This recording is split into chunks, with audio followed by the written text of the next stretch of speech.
Where's the mic? Bismillah. For the masjid?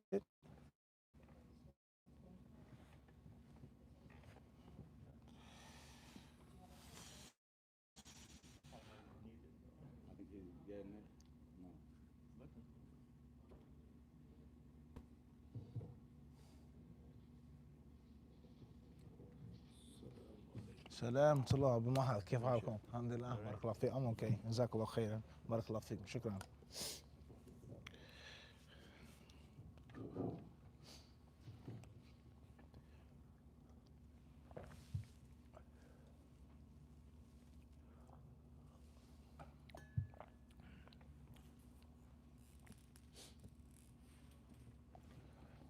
الله المستعان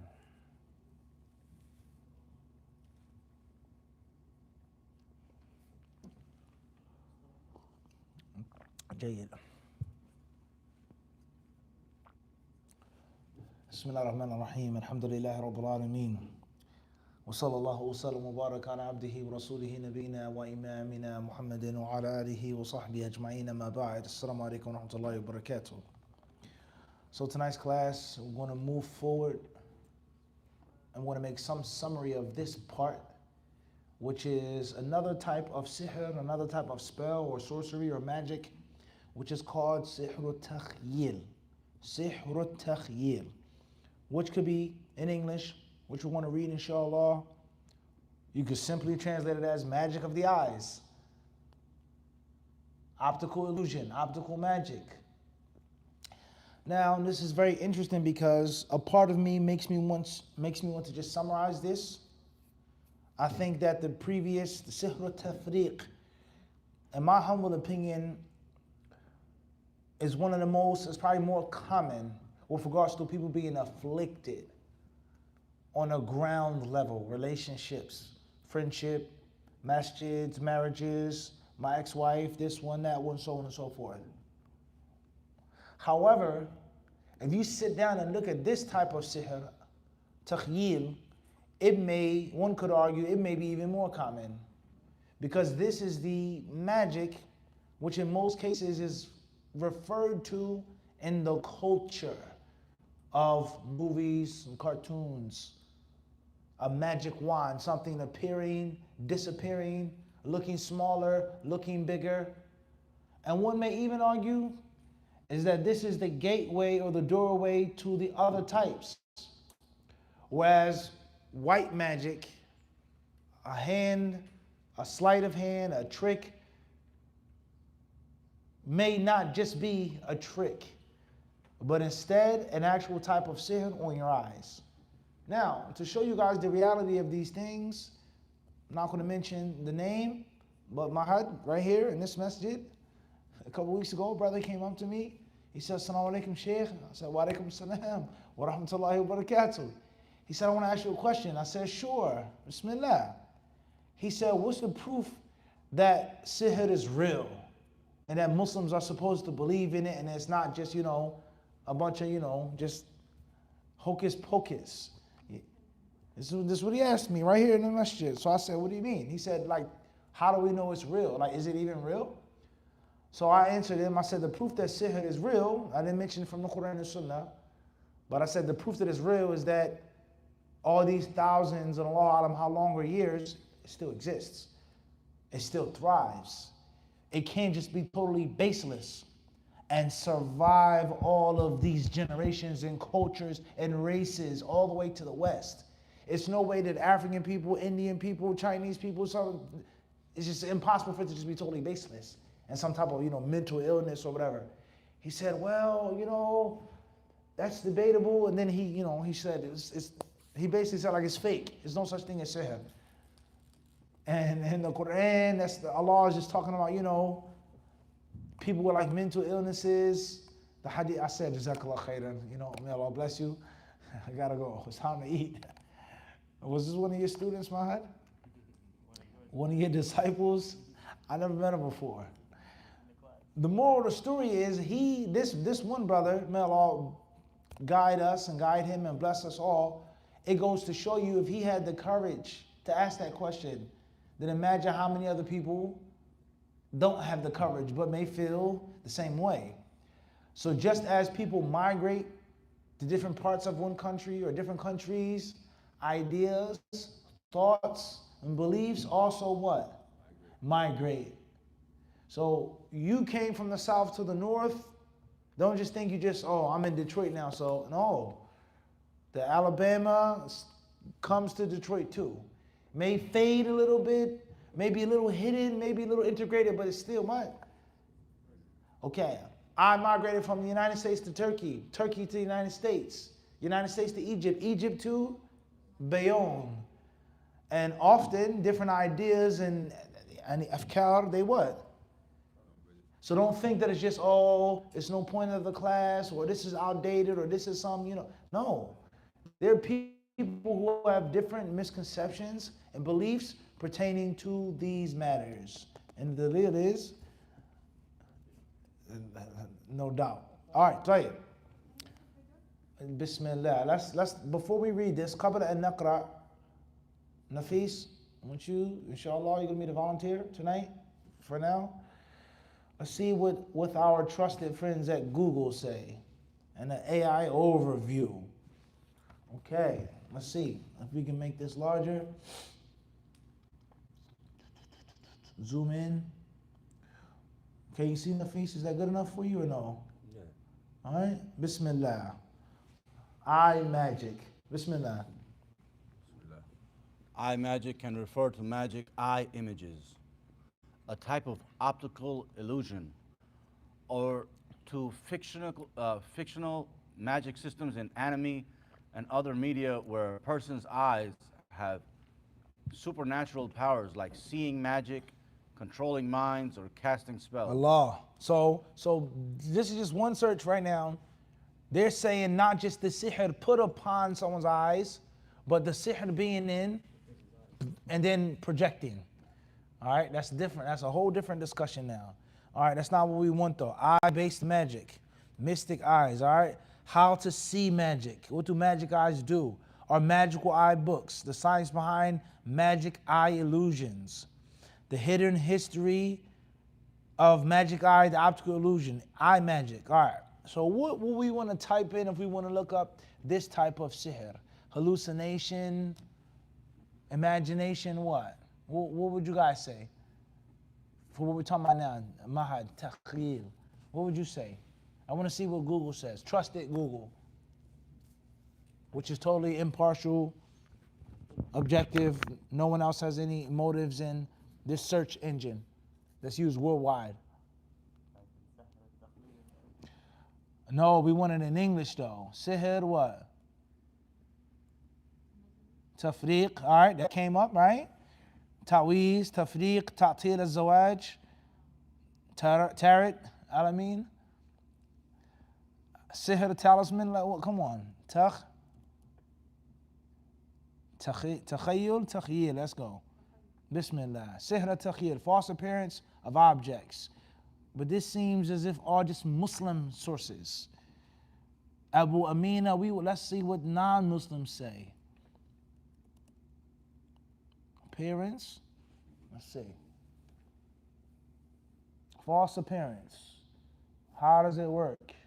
All right, so let's take out sihr and takhyil and let's put in magic. All right, how's it sound, guys? Magic of appearance. Magic appearances. Can black magic cause someone's physical appearance? There is no black magic, white magic, or any other color. There is no magic at all. That's what the student of Mahad, he had a full cup. Obviously, we all have different full cups, right? Appearance altering spells. Getting closer or not, Abu Mahad? It seems as character appearance, magic and warfare, Allah. Times, all right, what's our next step in Googling? Type in someone's name, Las Vegas, what? Houdini, Blaine, what? David Blaine, or how about, David Blaine. How you spell his last name? There we go. Let's see. Blowing our minds. How does David Blaine practice his magic tricks? It says do not attempt. How does David Blaine do his magic if it defies the laws of it is an illusion? There is always something happening in the background that you do not see. Anybody else? Suggestions? So is sihr takhyil supernatural, or is it just a trick? That's the question. That's what we're trying to get to right now. Sihr tafriq, based off what we studied and read for sure, is something which is what? And it's also supernatural. It's not just a trick. It's dealing with the shayateen and the jinn to cause the hearts to be for no clear, tangible reason or amplifying a tangible reason. All right. Tayyib. Anybody else?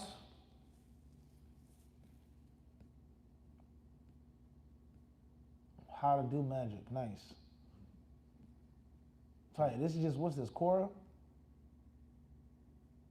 All right, Tayyib. Where does the word magic come from? Anybody know? Majus. It's a good guess. All right. Anybody else? Nafis? Origin.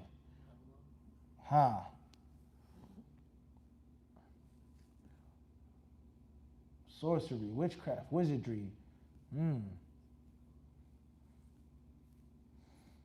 English. See where it comes from. What is the origin of the word magic? To help, to be able, to be powerful. Almighty. All right, let's see something. Let's try Druids.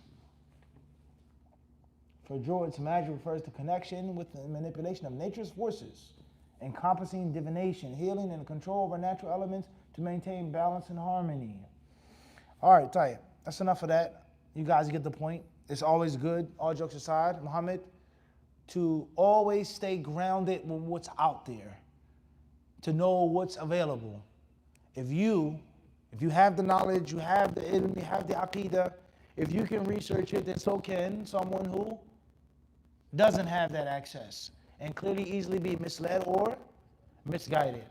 Or, alhamdulillah, you can oftentimes see the extent of the benefit of du'ats that is widespread. All right, so you're always going to benefit from searching on Google. That's the moral of the story. For good or you see your work is cut out when you see what's out there. And it allows, no doubt, many teachers, they may live in a sense of lack of reality, thinking that something that, don't talk about that, nobody, like talaq, for example. Don't mention it, don't bring it up, don't talk about it, don't give no one any idea. All right, no problem, I can do what? Or don't mention a hadith that's going to cause, they can easily what? All right, tight, bismillah. So let's begin, inshallah, with our reading, Sihr al-Takhyil. We read this last night, أعراض سحر التخيل. يرى الإنسان متحركا والمتحرك ثابتا. ثانيا يرى الصغير كبيرا والكبير صغيرا. ثالثا يرى الأشياء على غير حقيقتها مثل ما كيف يحدث سحر التخيل. يقوم الساحر بإحضار شيء يعرفه الناس ثم يقول عزيمته الشركية وطلاسمه الكفرية ويستعين بالشياطين فيرى الناس الشيء على غير حقيقته.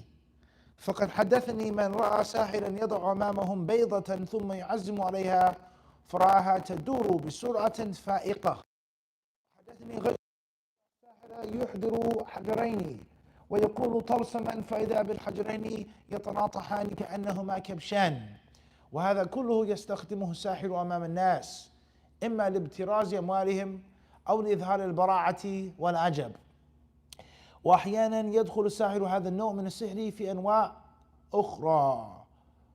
ففي سحر التفريق يرى الرجل زوجته الجميلة قبيحة، وفي سحر المحبة يرى عكس ذلك. وهذا النوع من السحر يختلف عن النوع الآخر المسمى بالشعوذة، وهو ما يعتمد على خفة اليد. إبطال سحر التخيل.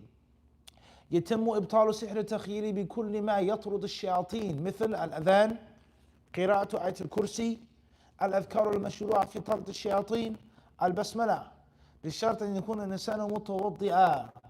فإذا فعلت ذلك ولم تبطل حيله فهو مشعوذ يعتمد على خفة اليد وليس بساحر. All right, this is interesting now. So the author, he's going to break it down. Listen carefully, inshallah. Let's go to the translation number 3. Fadl Mahad. False appearance of objects. Let's see what he has to say. Fadl. Sihr التخيل, false appearance of objects. Allah Azza wa Jalla says, All right, we read all of this the last class. Symptoms. Listen to the symptoms. A fixed object. a fixed object would appear to be mobile, while a mobile object would appear to be fixed for the viewer. 2. A small object would appear large, while a large object would appear small for the viewer. 3. The false appearance of objects under the effect of magic of pharaoh sorcerers, ropes and rods appear to viewers as real snakes.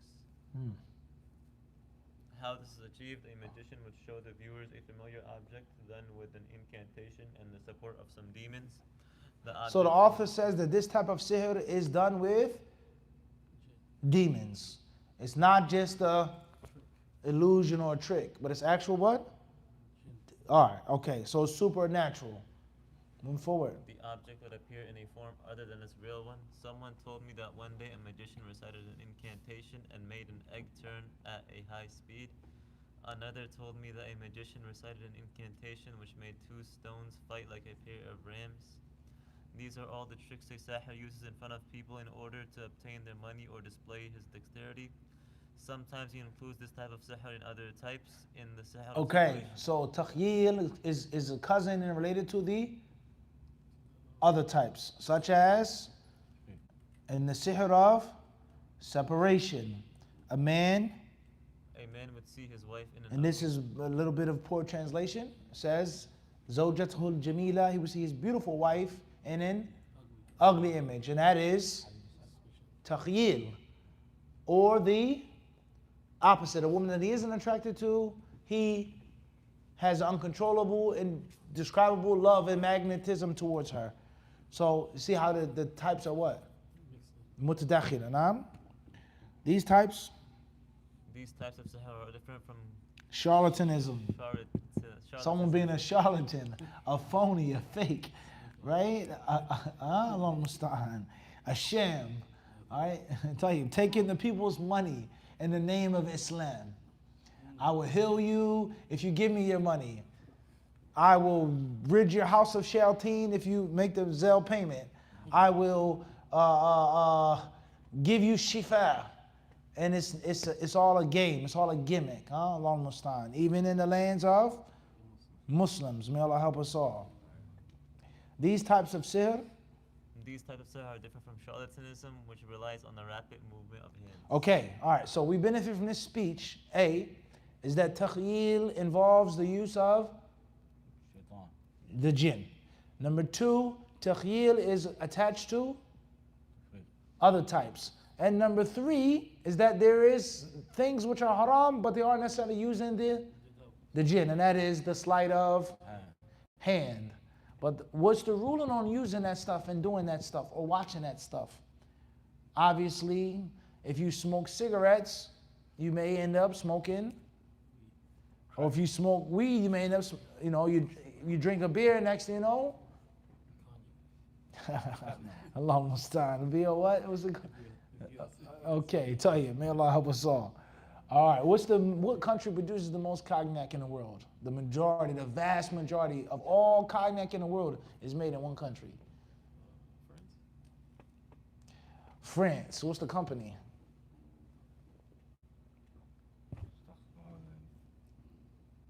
It's a trick I'm trying to set you up for. Okay, so what lineage is that Hennessy? Is that a French name, a French company, French lineage, or from another country? Sounds like the luck of the Irish. So what's the connection between the two? history now.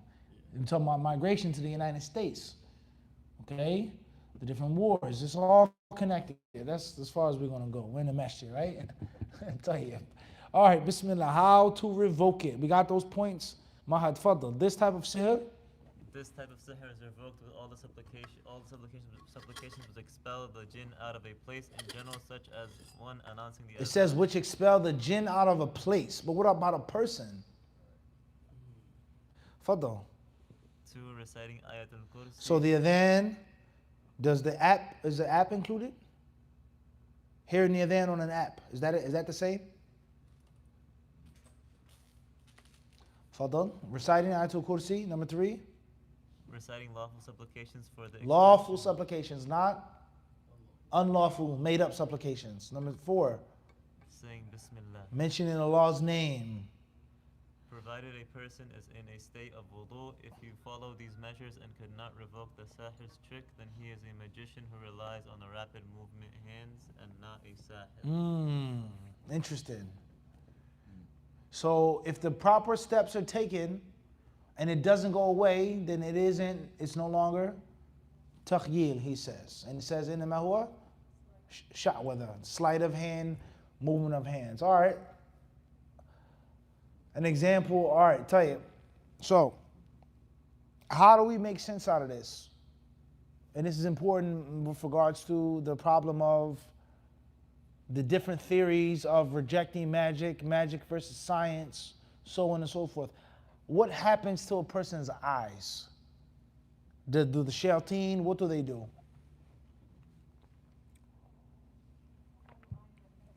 كيف؟ طيب سحر أعين الناس كيف؟ Huh? Anybody know?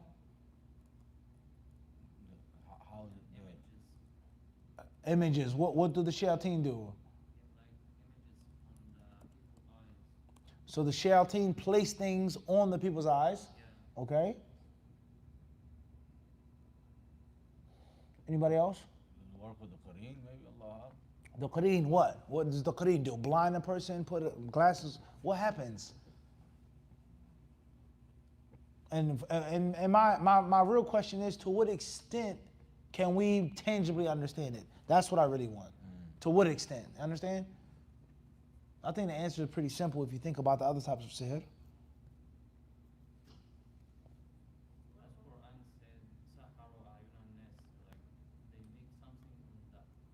Clear. سحروا أعين الناس واسترهبوهم بس كيف؟ سؤالي يعني what's meant by سحروا أعين الناس? They put sihr on people's eyes. What does that mean? Okay, that's a step. So they're saying they're going inside and messing with your mind. Leave something physical on the eyes. هذا يعني أقصد ما معنى سحر أعين الناس؟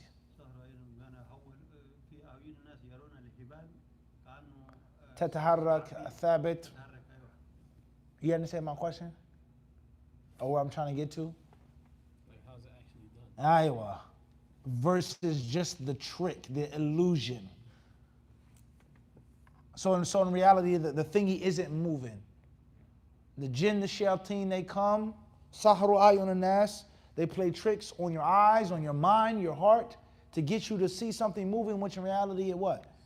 It isn't. It's false. So it's like a screen. That's what I'm trying to say. You get what I'm trying to say? It's like you're feeling something shaking, but it's not shaking. It's you're fooled, you're tricked. But it's false. Maybe they Imagination. So imagination is just in your eyes, or it's also pertaining to your what? Mind. That. Okay.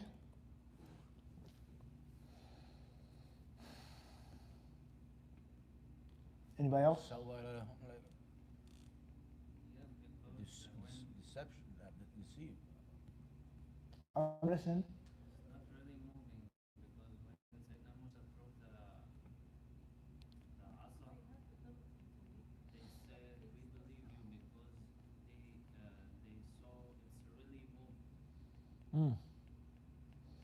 طيب. Khair, inshallah. All right, let's move forward. Inshallah, we'll skip this. These are some examples the author mentions in the نموذج عملي لإبطال سحر التخيير ساحر أو ساحر يجعل المصحف يدور. All right. The next part رابعا سحر الجنون. All right. طيب بسم الله. The author he says عن خارجة بن الصلت عن عمه أنه أتى النبي صلى الله عليه وسلم فأسلم ثم أقبل راجعا من عنده فمر على قوم عندهم رجل مجنون موثق بالحديد فقال أهله إنا حدثنا أن صاحبكم هذا قد جاء بخير فهل عندكم شيء تداوونه به فرقيته بفاتحة الكتاب فبرأ فأعطوني 100 شاة فأتيت رسول الله صلى الله عليه وسلم فأخبرته فقال هل قلت غير هذا قلت لا قال خذها فلعمري لمن أكل برقية باطل لقد أكلت برقية حق وفي رواية فرقاه بفاتحة الكتاب 3 أيام غدوة وعشية كلما ختمها جمع بزاقه ثم تفل رواه أبو داود في الطب. أعراض سحر الجنون الشرود والذهول والنسيان الشديد التخبط في الكلام شخوص البصر وزوغانه عدم الاستقرار في مكان واحد عدم الاستمرار في عمل معين عدم الاهتمام بالمظهر وفي الحالات الشديدة ينطلق على وجهه ولا يدري أين يذهب وربما نام في الأماكن المهجورة.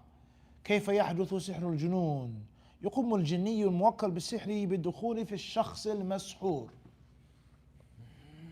ذكر هذا انه دخل ايش؟ يدخل الشخص المسحور والتمركز في مخه أو كما كلفه الساحر ثم يقوم بالضغط على خلايا المخ الخاصة بالتفكير والتذكر أو بالتصرف فيها بأمور يعلمها الله. عند ذلك تظهر الأعراض على هذا الإنسان المسحور. انتبهوا سوف نرجع إلى القسم السابق الذي هو التخييل ويعني نتساءل هل بينهما تلازم وتداخل حسب ما يعني طرحت السؤال في سحر أعين الناس. alright بسم الله. فضل مهد or Alamin فضل. 4 lunacy. Things may get a little scary, guys. Allah musta'an. And also as we're reading this stuff you think about yourself and ask yourself these questions. What symptoms do I have or don't I have, or friends, loved ones, co-workers? 4 Sihrul Junoon, lunacy. Kharija ibn Salat reported that his paternal uncle went to the Prophet. That's a bad translation. Assault. Fadal. That his paternal uncle went to the Prophet sallallahu alaihi wasallam and declared his conversion to Islam. On his way back, his uncle passed by people who had fettered a lunatic in chains. He was locked up. He was mad. All right. They said, we were told that your companion, the Prophet sallallahu alaihi wasallam, has brought good with him. Do you have anything with which to cure our lunatic? so this goes to show knowing these things, helping people out, steering them in the right direction, is a major means of da'wah. There's no question about that. A major means of da'wah. There may be a non-Muslim co-worker or a neighbor who's suffering from some problems. He said, hey, let me give you some advice. And next thing you know, he starts feeling what? He doesn't care about what religion I feel better. So your religion got to have some type of, and next thing you know. All right, Fadl. I recited Al-Fatiha and he was cured. In this hadith, Nafis, it also shows us the importance of reputation and strength of reputation. As those non-Muslims had what? Heard about the Prophet. That the Prophet is claimed to be a person of good and positivity. They heard. Fadl? They gave me 100 sheep and then approached the Prophet ﷺ to inform him of it. He asked, did you say anything other than this? I replied, no. He said, take it, for by my life some would accept in return for a false ruqyah. But you have done this with a genuine. So this clearly proves and shows among many other hadiths the whole concept of what? Of you getting a what? Paid. La shak, honorarium for giving people what? Services. Some more important service is something which is a benefit. People take the money for what? For the batil. So the one who takes it for the Good has more right. that's what the hadith means. Fala amri. The Prophet is swearing by, he says, Fala amri. If there are people who are charlatans, then the what? The true healer what? Should definitely He deserves it even more. even more. That's clear logic, nah? No doubt. Moving forward. According to another narration, the man cured him by reciting Al-Fatiha for 3 days, day and night. Over and over again. So the ruqyah doesn't just have to be what? Once. But it has to what? Continue until it works. Fadal. He would gather his saliva and spit. He would, Bismillah, he would recite, spit lightly, so on and so forth. All right, type, symptoms. Listen to this. This is interesting, huh? This is deep. Severe absent-mindedness. Allah musta'an. How absent-minded are you, or your teenage son or daughter? You forget stuff all the time. You misplace stuff. I forgot to, like, what do you mean? I forgot to eat dinner. How you forget to eat dinner, son? I forgot. Kaif.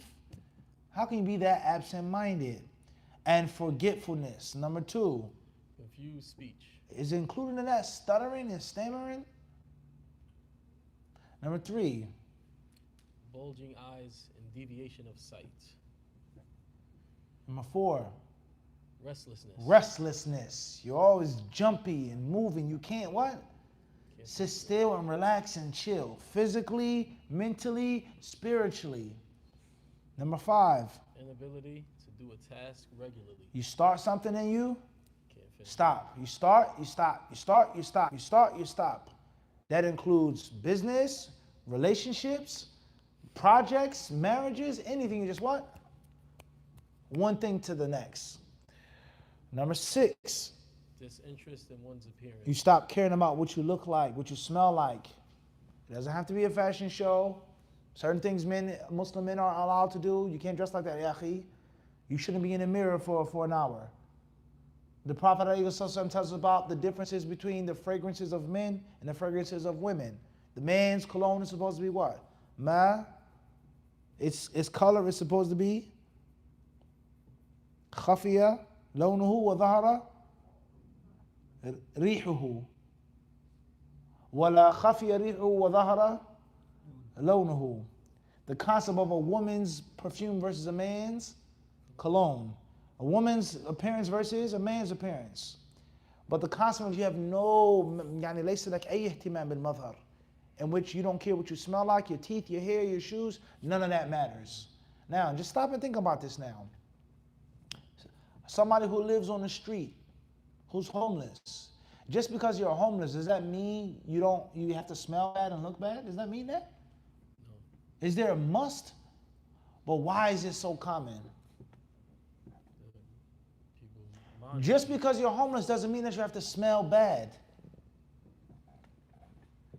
Let alone having a very offensive smell.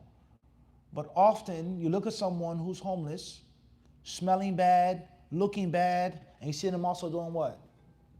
They're gone. Talking and acting what? Strange. Now, what a coincidence, right? Schizophrenia. Living, sleeping in a dirty, filthy place, looking and smelling filthy. It's just a mental what? Just a, Mental disorder. yeah, that's all it is. So, disinterest in one's appearance. That's very interesting. Number 7. In severe cases, one can tell from a lunatic's face that he does not know where he is going, and he would probably sleep in derelict places. As we just mentioned. All right, type. Treatment of Sihr al-Junoon. Recite the ruqya mentioned in the second stage. If the patient becomes epileptic, follow the same steps as mentioned above. If he does not become epileptic, repeat the same ruqya 3 times or more. Then record the following chapters on audio tapes and advise the patient to listen to them 2 or 3 times a day for 1 whole month. Al-Baqarah, Hud, Al-Hijr, As-Saffat, Qaf, Ar-Rahman, Al-Mulk. Etc. To the end. All right. Much can be said concerning that, huh? Examples of treatment of Sihr al-Junoon. Let's move forward to the next type. Al-Khumul. Let's get into. We have Madhu. We said it's going to get what? It's incline, lethargy, and this is dangerous for our teenagers. Is it just hormones and puberty? Or could it also be what? Something more than that. Severe lethargy, in which a person makes a couch potato look Energetic. like an athlete. Oh, Allah musta'an. May Allah help us all. All right, type. Bismillah. أعراض سحر الخمول حب الوحدة الانطواء الكامل الصمت الدائم كراهية الاجتماعات الشرود الذهني الصداع الدائم الله المستعان الهدوء والسكون والخمول الدائم كيف يحدث سحر الخمول يرسل الساحر الجني إلى الشخص المراد سحره. Now there were things that were missing as well in the translation, Ma'ad, with regards to how the jinn enter into the body of the patient concerning that last type of sihr. None of that was mentioned in the what? In the translation, or was it? Did I skip it? Bismillah.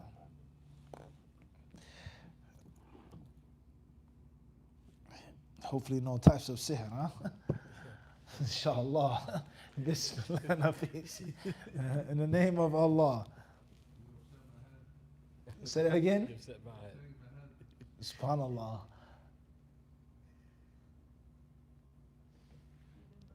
Allahumma musta'an.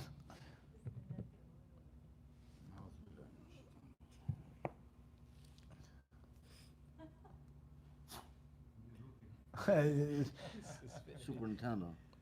Bismillah.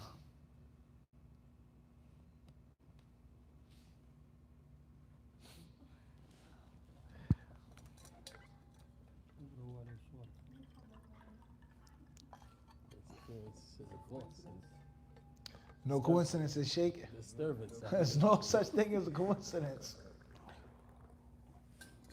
Check your in.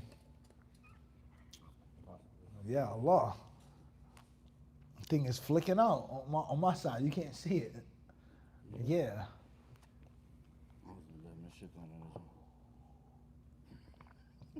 Ya Allah.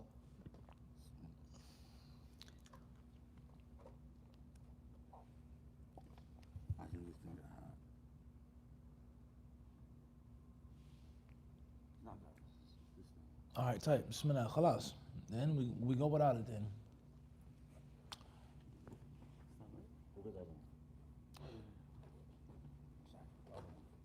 This is deep. Here it is. This is the part where we missed, Mahad. How is it done? Says here, how is it done? The jinn entrusted with sihr enters into the targeted person and settles in his brain as instructed by the sahir. He then begins pressing on the brain cells for thought, memory, and behavior, or managing them in a way which only Allah knows. As a result, symptoms appear on the victim. So, for argument's sake, sihr al-tafriq would be where? The jinni or the sihr will be where? In the heart. In the heart. Is there a difference between the heart and the brain? According to modern science, where is one's thoughts and feelings? They say there's a brain in the heart too. Sheikh Abdul Majid, what does science, modern science tell us? Everything is controlled where? Up here. In the brain. The heart is nothing more than a Muscle. a water pump. Water, I was just gonna say that. Right, Sheikh? Oil pump. Sahih Sheikh. That's all the heart has is what? It's to just push and pump blood, nothing more. And the brain is the mother of everything. That's the qalb, according to modern science. Your qalb is in your head. And your heart has no place and no value. Man, I'll make it easy. All right. Bismillah. Let's move forward. And now this is interesting here, huh? All right. Sheikh Abdul Majid, you going to read for us, please? 5. Sihr al-Khumul.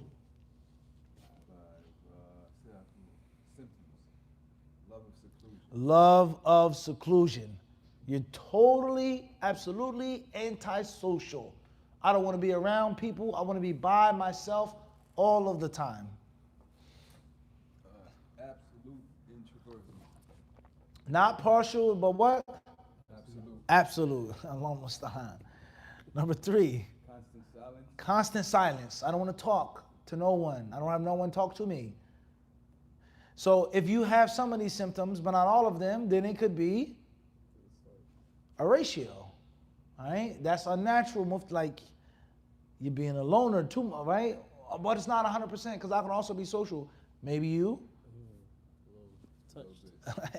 Allahu Alam. Fadl. Anti-sociability. Anti-sociability. How many symptoms are there? Allah musta'an. Number 5.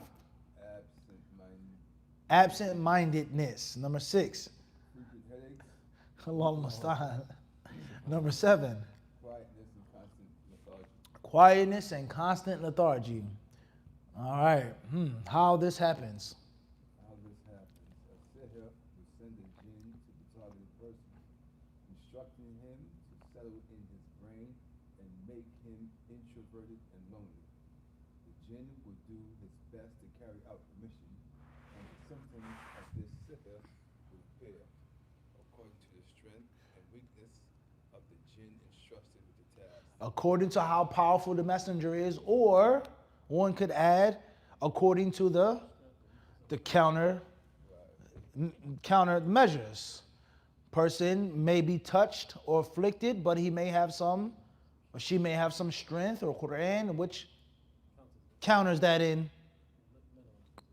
And the same applies to all the what? All the types of sihr. And this is why the ruqyah is important for everyone. Period. And reading the Quran, making the adhan, listening to the adhan, being in clean places, clean situations, etc. is something which is needed for everybody. Tayyib. Treatment. Recite the previous ruqyah. Patient becomes Epileptic. patient becomes epileptic. Talk to the jinn Following the steps set out. that were previously mentioned. If he does not become epileptic, If he does not become epileptic, record the following chapters on the free audio tapes and advise the patient. tayyib. So the ruqyah is going to be similar with different details. And as we mentioned before, the concept of ijtihad and the different types of sihr. All right, let's move forward. We'll move forward a little bit in the English. Labas. Sihr al-hawatif. Allah. Inshallah. It says here, bad dreams and hearing voices. The patient experiences nightmares. The patient sees in a dream as if someone were calling him. The patient hears voices talking to him when awake, but cannot see where those voices or these voices are coming from. The patient hears much whispering, al-waswas. The patient is very suspicious of his or her friends and relatives. The patient dreams of seeing himself, herself falling from a high place. The patient dreams of seeing himself, herself being chased by animals. And once again, you may not have all 7 symptoms, but you may have fragments, bits, and pieces. All right. How many people are included in this? Allah musta'an. How this is achieved. The sahir instructs a jinn to appear to a person both in a dream, and in reality, in the form of savage beasts attacking him, to call him when awake in voices which he recognizes and which he does not, to cause him to suspect people that are close to him and people who are not. Symptoms may vary according to the power and weakness of the sihr. They may increase to the point of reaching lunacy and may also diminish to the point of being a mere whispering. All right. medical science, modern medicine, split personality, schizophrenia, bipolar, so on and so forth. He's a person, you see the crazy person, they're always what? What are they always doing? Just talking to somebody. Oh, and there's nobody there. They just, have a what? It's very interesting. All right, treatment. Author, he gives the ruqya, the layer of the ruqya, which we'll summarize for now. All right. Sihrul marad. Allah musta'an. Symptoms. Constant pain in one part of the body. Number 2, epilepsy. Number 3, paralysis of one area of the patient's body. Number 4, total paralysis of the body. Does that include sleep paralysis, Nafis? In which you're asleep, but you're awake and you can't move and you want to move? What's the ruling on going on a dawah trip with a brother? You never have sleep paralysis, and when you take this dawah trip with a brother, all of a sudden you get it in the hotel room. What's the ruling on that? In the same room. But when a brother leaves the room, all of a sudden you what? Allah musta'an. All right.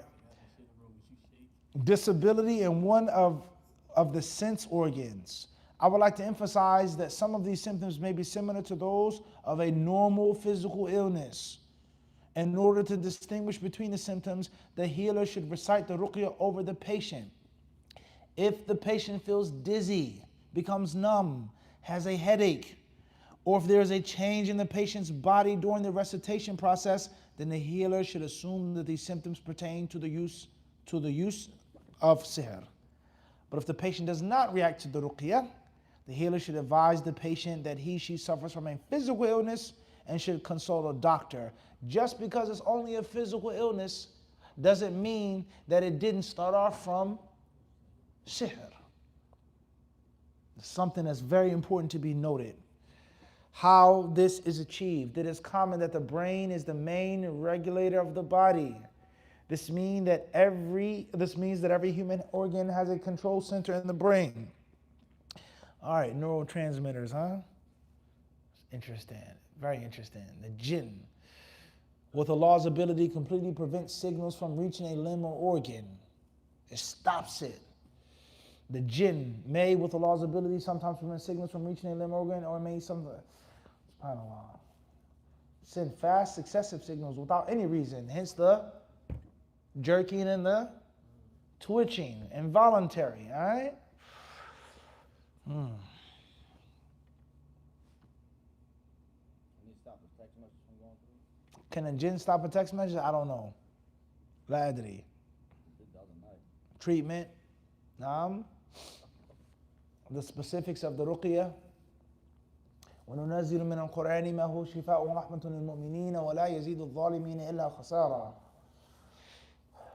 What to say, what to memorize. Allahumma Rabb al-Nas, أذهب البأس واشفي أنت الشافي لا شفاء إلا شفاك شفاء لا يغادر سقما بسم الله أرقيك والله يشفيك من كل داء يؤذيك ومن كل عين حاسد الله يشفيك. The ruqya, what to say from the Quran and from the Sunnah. A jinn who grabbed a woman's leg. A woman explained how she felt so much pain in her leg. I thought that she might have been suffering from rheumatism.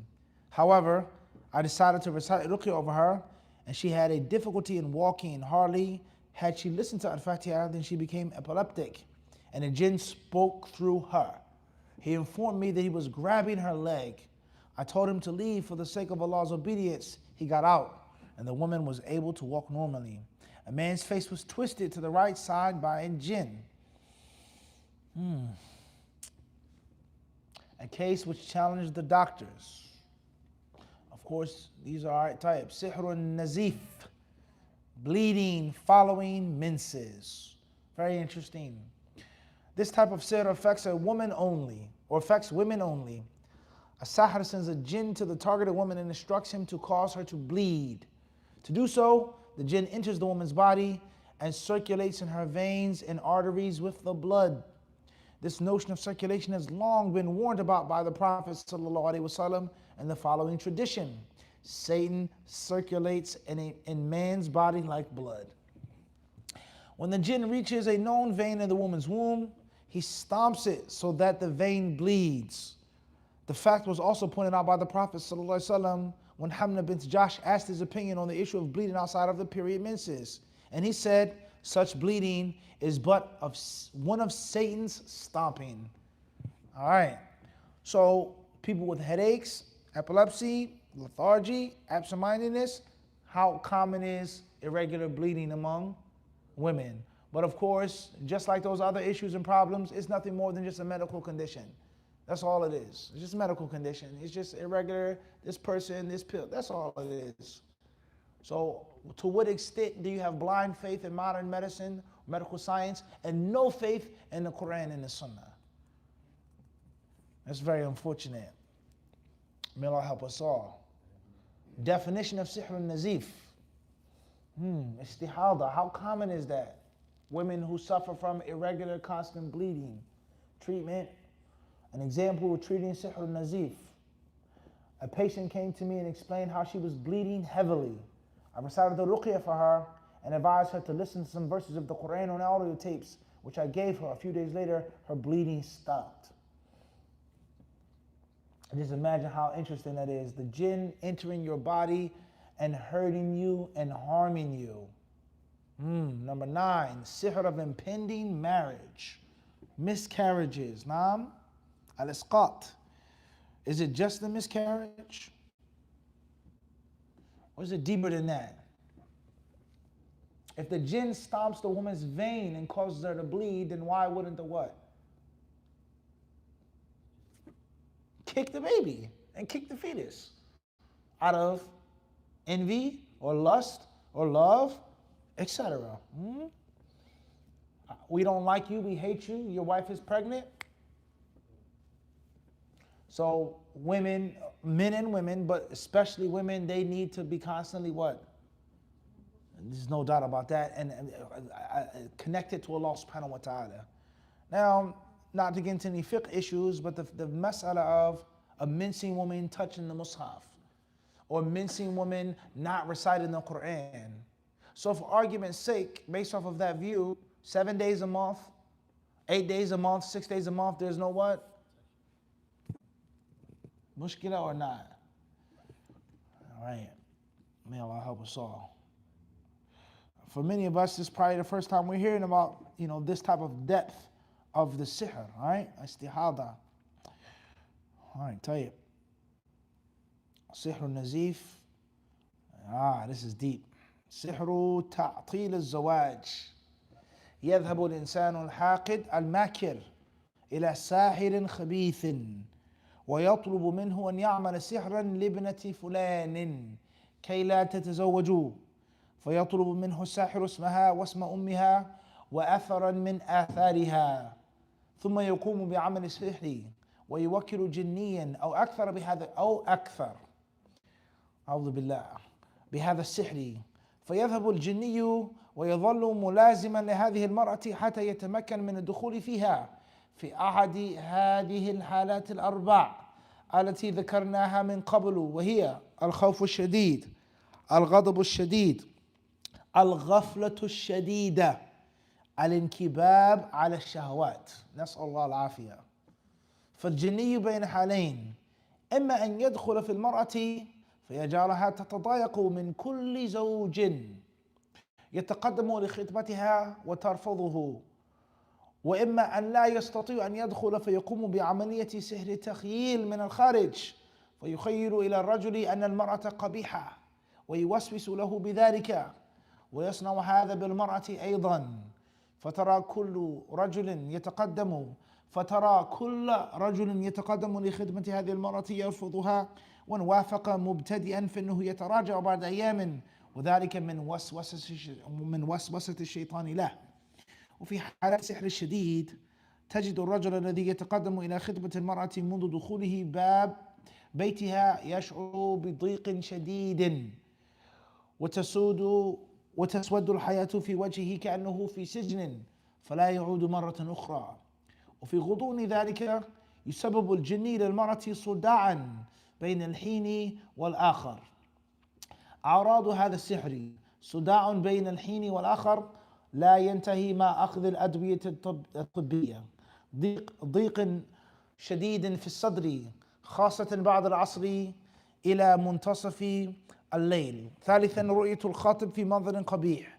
رابعا كثرة التفكير الشرود الذهني. خامسا القلق الكثير أثناء النوم.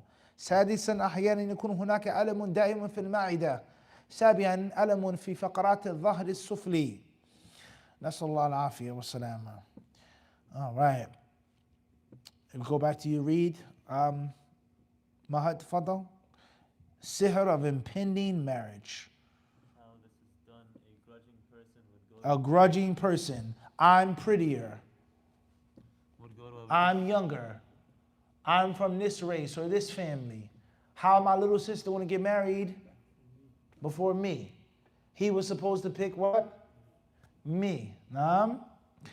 Some cultures, I don't know here in Bayonne, but in some cultures, you go to the father or the uncle and he says, come with me. I have a whole, lineup of women who need to get married. Literally, take you into the room, from this corner to what? You pick which one you want. This is my oldest daughter, my youngest daughter, this is my aunt, this is my niece, Bismillah. Literally. And you say, I'll take that one. He picked you over me? Astaghfirullah. And the next thing you know, how this is done. Nafis, pay attention. A grudging person. Bismillah. Fadal. would go to a wicked sorcerer and request that a sihr be done to a certain person's daughter to thwart her marriage. The sahir would request her name, her mother's name, and a trace of her hair or smell on a piece of garment. Once these are provided, the sorcerer would work out the appropriate sihr. He'll figure it out. What prescription to put together. Allah musta'an. And instruct one jinn or more. One jinn or more. May need 2, 3, 4. To stalk the girl until the opportunity. To stalk the girl. Until the opportunity comes to enter her. Allah musta'an. To enter her. Which is often during one of the 4 occasions. And in Arabic, he mentioned that he previously mentioned them. Number 1, listen carefully. Young women, extreme fear. Number 2, Extreme anger. Number 3, extreme unawareness. ghafla shadida. You're listening, you're watching, you're just totally away from Allah's dhikr for hours, days, Allahu Alam, just in a state of ghafla. Number 4, Indulgence in pleasure. Allah musta'an. Allah musta'an. Let that be known among women, especially young women who are looking to get married.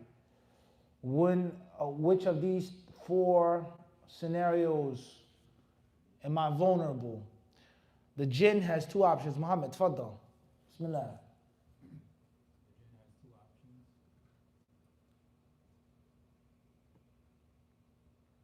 If he can enter the girl,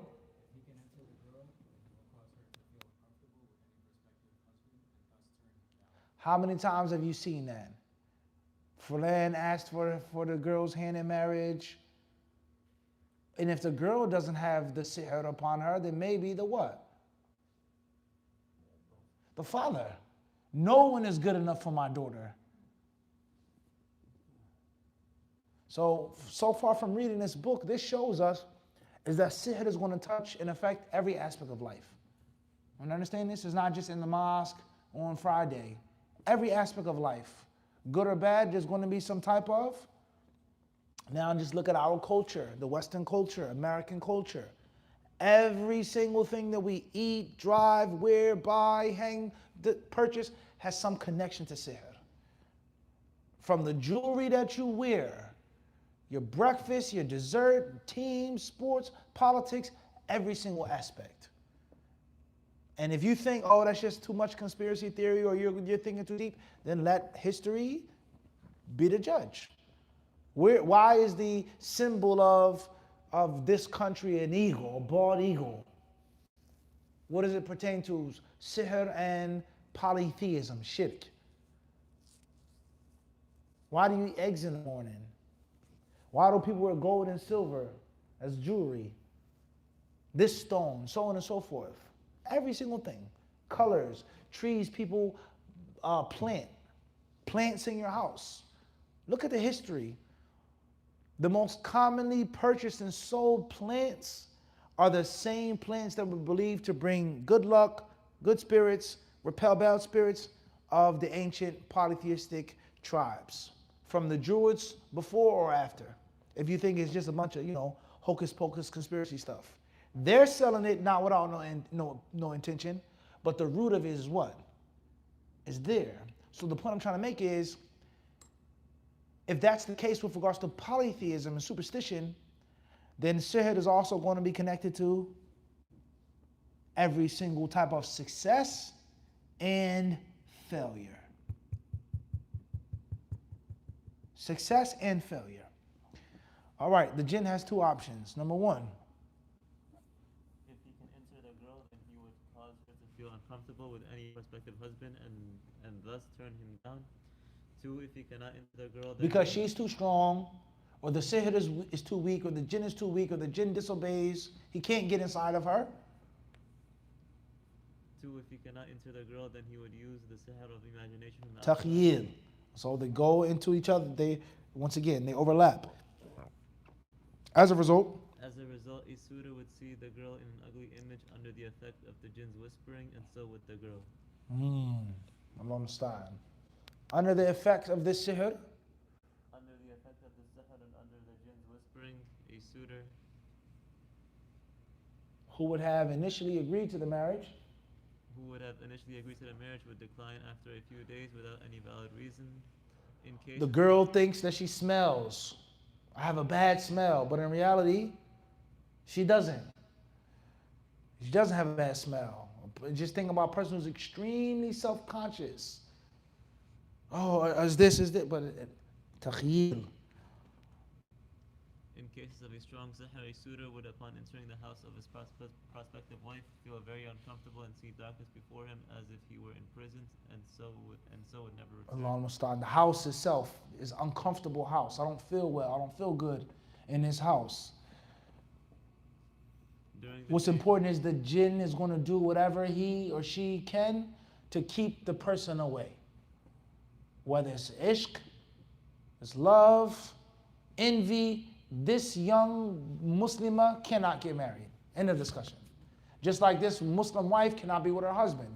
Whatever we have to do to prevent the deal from going through. So this goes to show that harmony is from who? And disharmony is Fadal. During the period of the sihr, the jinn may cause the girl to experience occasional headaches.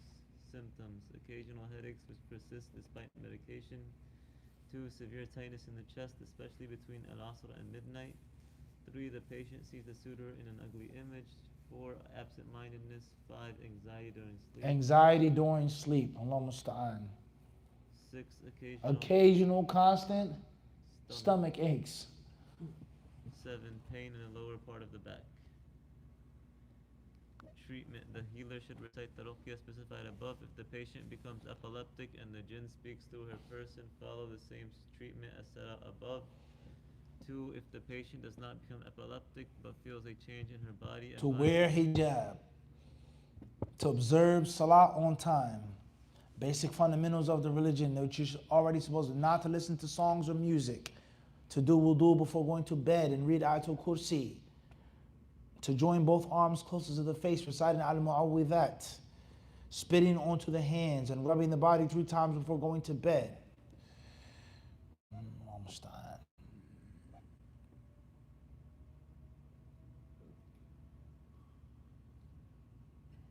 It's another one, Nafis, about the jinn.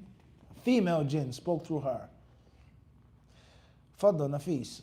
A young man informed me about a girl whose character was strange. A young man informed me about a girl whose character was strange. If someone asked her to marry him, she would agree and would be happy to do so. But the following morning, she would change her mind and refuse All to right, marry. so the plane may not take off.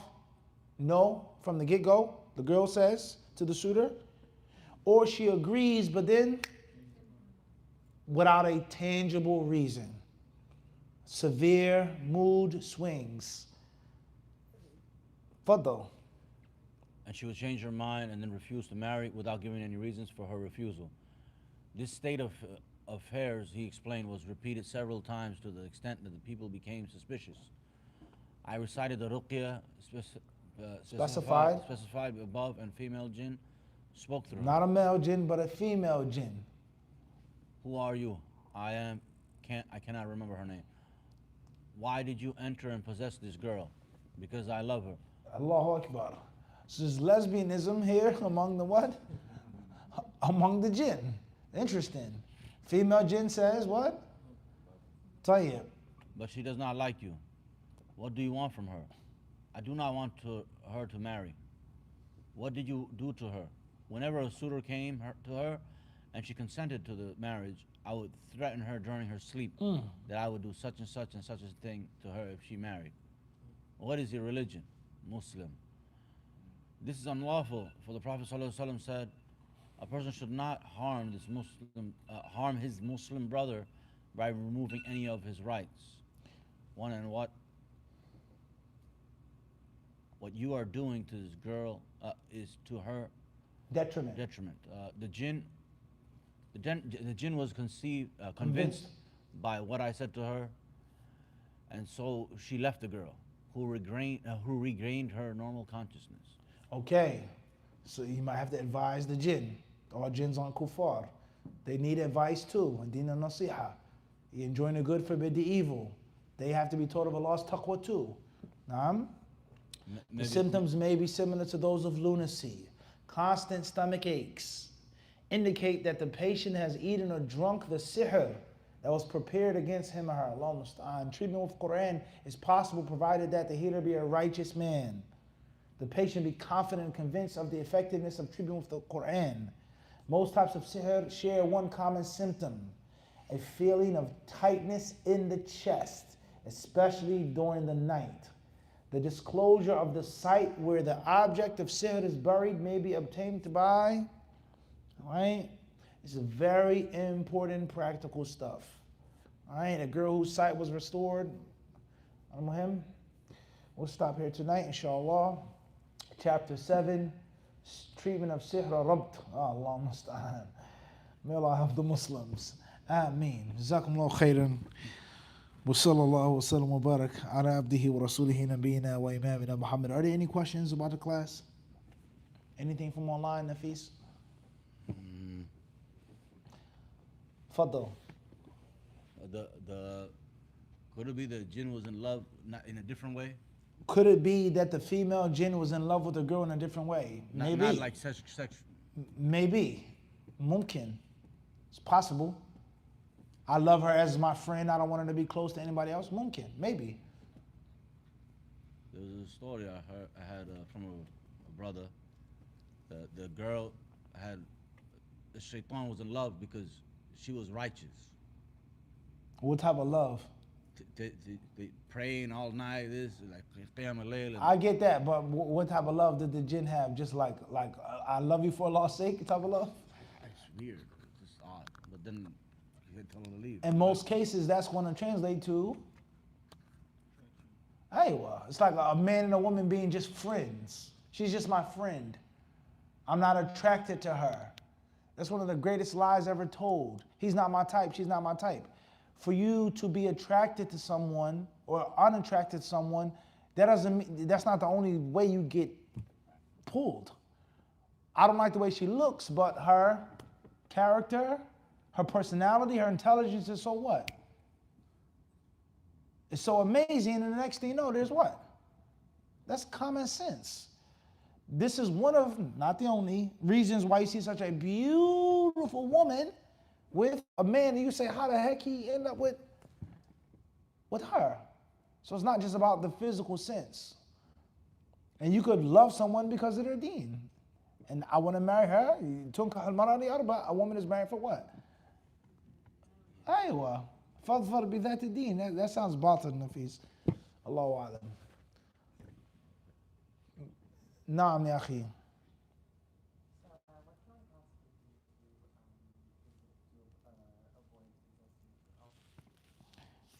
Constantly remember Allah's name. Mention Allah's name all the time. Whatever you do. Make sure you pray in Jama'ah every day. Make sure you read the book of Allah subhanahu wa ta'ala every day. Make sure you listen to the book of Allah every day. You mention Allah's name when you enter a place, exit a place, get dressed, so on and so forth. Wallahu ta'ala alam. Khair inshallah. Got one. Fadal. Does it depend to the class or no? It doesn't matter. Fadal. Bismillah. Initials LAY from Seattle, Washington. How can a layperson determine if those teaching in the nearest masjid are qualified? How can a layperson?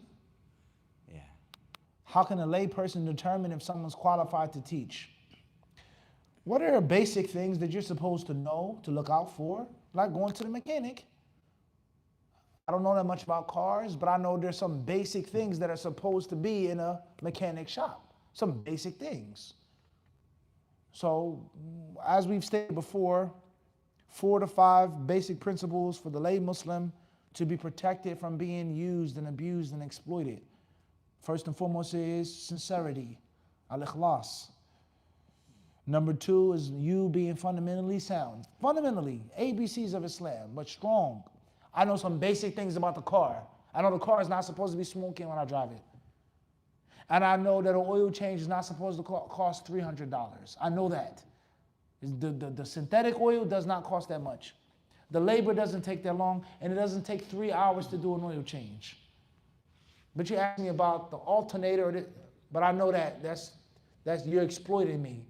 The oil change will be $350 without tax, and you have to leave the car overnight. You got an electric car. That's not. See how people get misled? Do you see that? So the moral of the story is, I'm not a student of knowledge, but I know the basics of Islam well, and I'm confident in the basics of Islam. Number 3, sincerity, basic fundamentals. Number 3, strong common sense. Not Islamic knowledge, but just common sense. How is this sheikh or this imam telling me that this is lawful to do with this person, the opposite sex? That's just what? Against common sense. For me to ask a simple basic question, you have to pay me such and such amount of money. That's just what? No question about that. And last but not least is trust. There's a time and a place in which you don't know, and you're not going to know. And you have to put your trust in a mechanic. He can do anything with my car, but looks good, sounds good, people referred me to the place, good reputation, clean professional service, so you gotta just what? So anything above and beyond that, then obviously you're not gonna know. But my personal opinion is that 9 out of 10 times the crack in the engine block is gonna appear through those 4 lines of defense. That person, you just follow that person for reasons other than Islamic spiritual reasons. The sheikh, he looks good, he's funny, he's this, he's that. That's not ikhlas. I'm studying with you, I'm benefiting from you because I feel that you can give me benefit. Not because I like who you are, you're cool, you're this, you're that.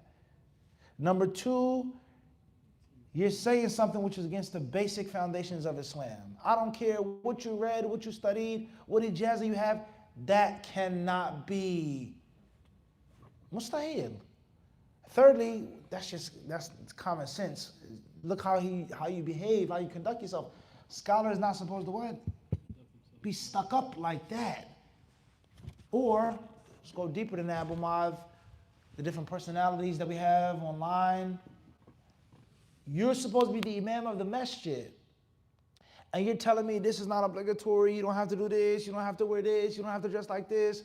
That's just culture, that's, okay. But you're supposed to be the imam. I have the corporate job. I have to go to work on the train with the non-Muslims. So I'm gonna wear this and shape it, but not what? You're supposed to be the strongest spiritual person in the whole building.